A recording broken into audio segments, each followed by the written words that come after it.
गावाकडची बातमी.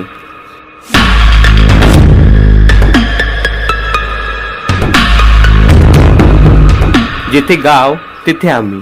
गावाकडची बातमी. तेलंगाना सरकार की तरफ से सीएम रेवंत रेड्डी के तरफ से गैस सब्सिडी दिए जा रही है.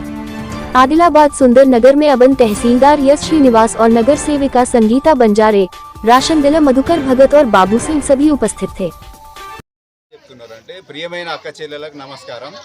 మీకు ఇచ్చిన మాట ప్రకారం తెలంగాణ ప్రభుత్వం అభయహస్తం కార్యక్రమం ద్వారా కేవలం 500 రూపాయలకి ఎల్పిజి సిలిండర్ను అందించాలనే లక్ష్యంతో మహాలక్ష్మి పథకాన్ని అమలు చేయటకు సంకల్పించింది.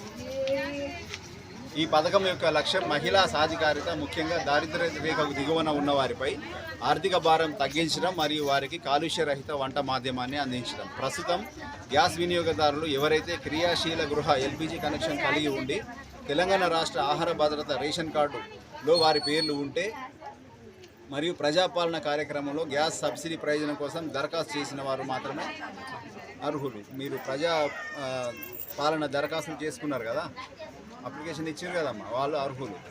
మీ కుటుంబానికి గత 3 సంవత్సరాల సగటు వినియోగం ఆధారంగా మాత్రమే ఎల్పిజి సిలిండర్లు పరిమితం చేయబడతాయి. సబ్సిడీ యొక్క వ్యత్యాసం మొత్తం నగదు డీబీటీ ఆధారిత ఆన్లైన్ బదిలీ ద్వారా ఆయిల్ మార్కెటింగ్ కంపెనీల ఓఎంసీలు చే మీ బ్యాంక్ అకౌంట్లో జమ చేయబడుతుంది.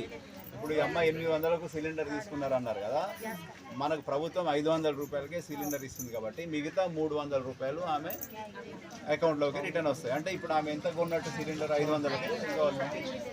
అది దానికి ఇప్పుడు దీంట్లో వచ్చిన వాళ్ళందరికీ ఆ పథకం వర్తిస్తుంది.